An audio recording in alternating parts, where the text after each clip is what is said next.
Good morning, everyone. I hope you're all having a fantastic day. I wanted to get on today and talk about relationship burnout and goals and dreams, and how without the goals and dreams, it's really hard to sustain a workable partnership.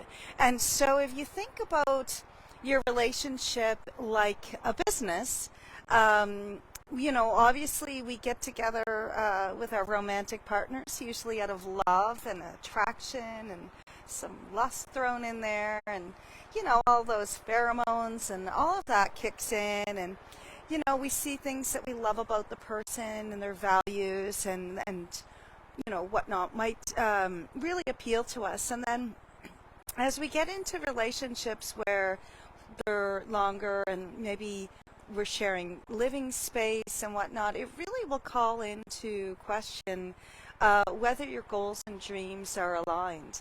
And so it's really important, ideally, if I could go back, say 30 years and kind of get a sense of what my personal goals and dreams are, keeping in mind that I was 19 when I met my husband and I was 24 when we got married. So, we'd have to go back a long time, but in a perfect world, I would have had a clear sense of what my goals and dreams were. He would have had a clear sense of what his goals and dreams were. And then together we would form a partnership goals and dreams, framework to work from.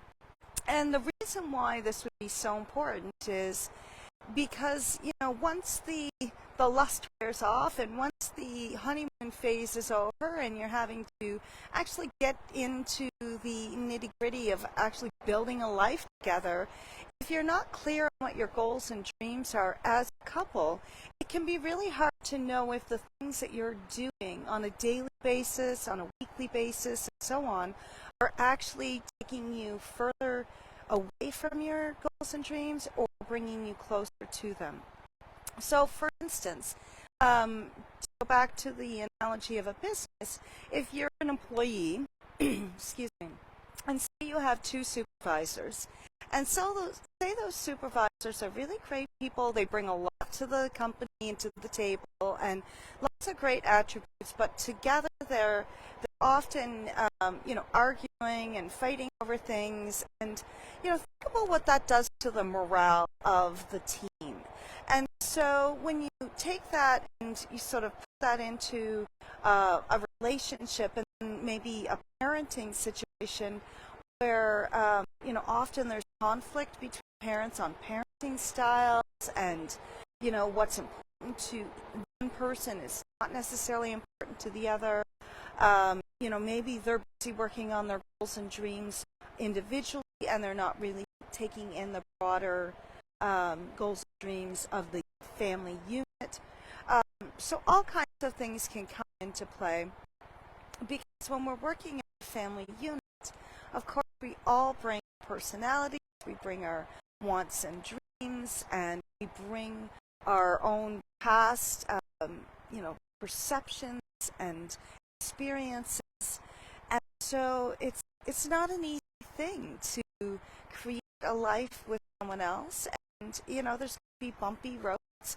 It's how you convey what your hopes and dreams are within the relationship and how you work through those happy times is really what builds resilience in your relationship. So, for instance, my husband and I were pretty much raised the same way. We had a lot of the same upbringing, so we had a lot of the same values and morals. However, I think early on I knew that I wanted to parent differently than my parents parented us, or his parents had parented him. Things that I wanted to do that were in alignment with attachment parenting and expected parenting that didn't necessarily include some of the things that were a part of my childhood. And this, again, is not a bash on my parents. They were doing the best they could. They had information that they had at that time to work with, and so it's not a matter of blame or shame. It's a matter of, like, when we know better, do better. So I felt going into parenthood that I had an idea, a very clear idea of how I wanted to parent. I had the skill in a lot of cases because I just didn't really know what that meant. And so that involved a lot of research, a lot of asking questions, and just trying to find my way. And I know that my husband was on board. However, his focus was on different things, mainly keeping a roof over our heads and food in our bellies. And so the energy that it took for me to try to find the resources to be able to do things that I wanted to do and parent the way I wanted to parent took a lot of my energy, and his energy was elsewhere. So it wasn't a lack of wanting to or not believing. It's just that I didn't have the same level of energy to give to it that I did. So there was all conflicts in our marriage because, a lot of times you have a feeling or a belief about something, you just feel like the other person should just be on board, and you can't understand why not, and it can cause conflict. And I feel like there were a lot of times where we weren't on the same page because we lacked the languaging that we needed in order to really talk about how we wanted our parenting journey to go and what the ultimate goals were. And I think we did ultimately agree the goals. It's just we hadn't stated them. And then if you state goals, it gets easier to question whether the things that you're doing are actually getting you closer to goals or further away. But if they're left unsaid, and this thought, like, they know what my beliefs are. No, they don't. They really don't. People don't know what you're thinking or feeling. We really get better at talking about what's going on for us, right? Because, not mind readers, and a lot of conflict in relationships just come from assuming the other person knows how we feel and we believe. And so coaching can really help that. From an individual standpoint, get clear about your goals and your dreams, short-term, long-term, and longer, can really help to get clear. You get clear on, what you need to do to make these happen. If they're sort of like vague dream goals, or like I'd like to win, or I'd like to have $1 million, great.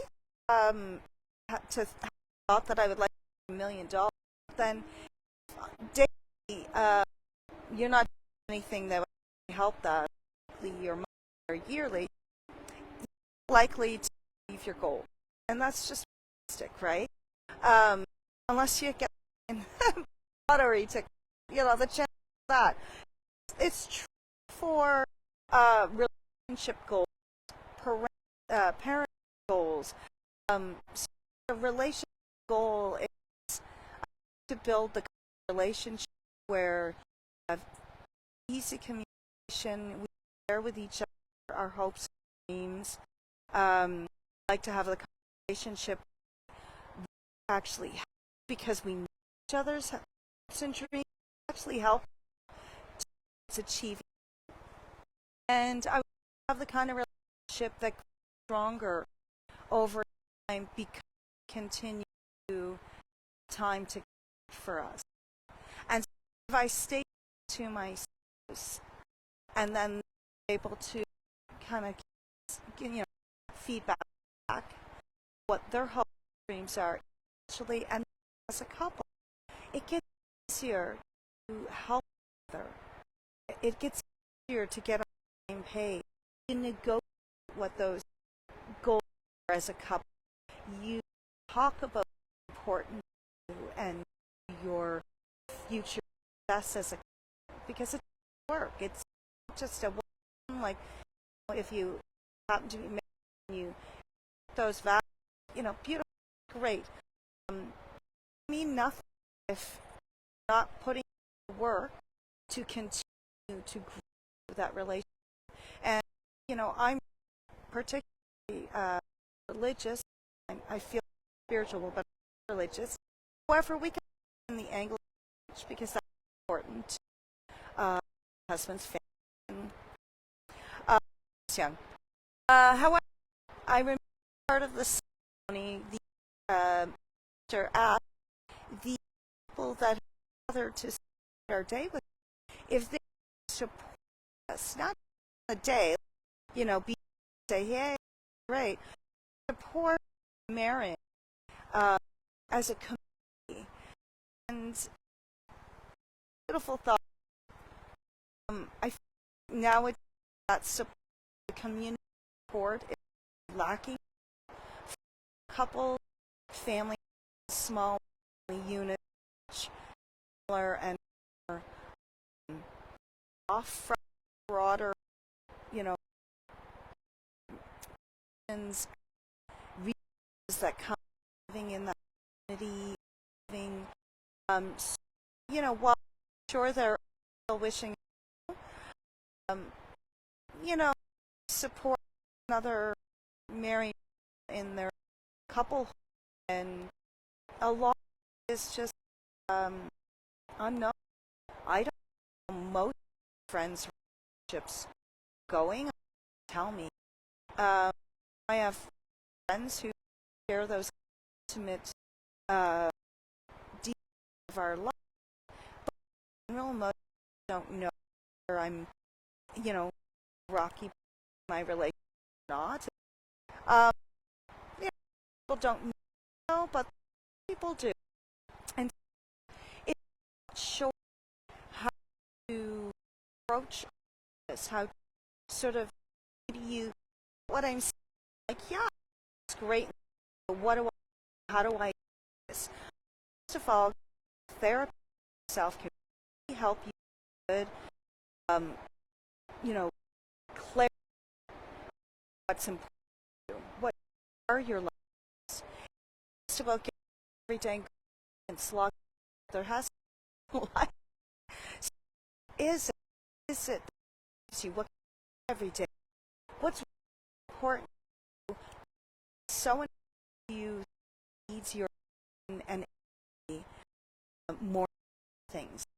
And then, in some maybe feeling that play, get what I parents, even a reason to act, heal that are from those dreams and what's back, and also support to implement things and to that can be supported.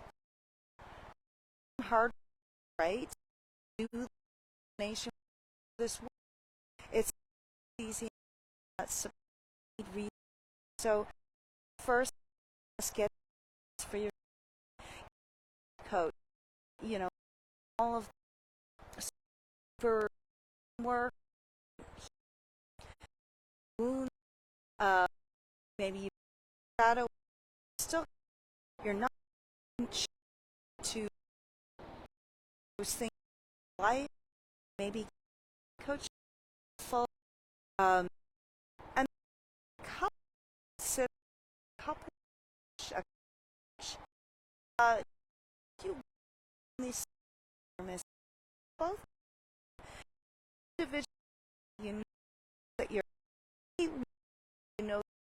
you eat first your life partner same you cover and be able with how to put place in a way that feels healing and move relationship relationship can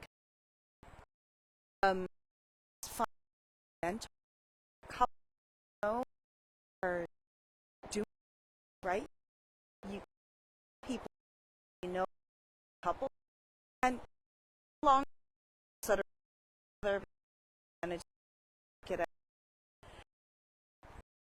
and like deep because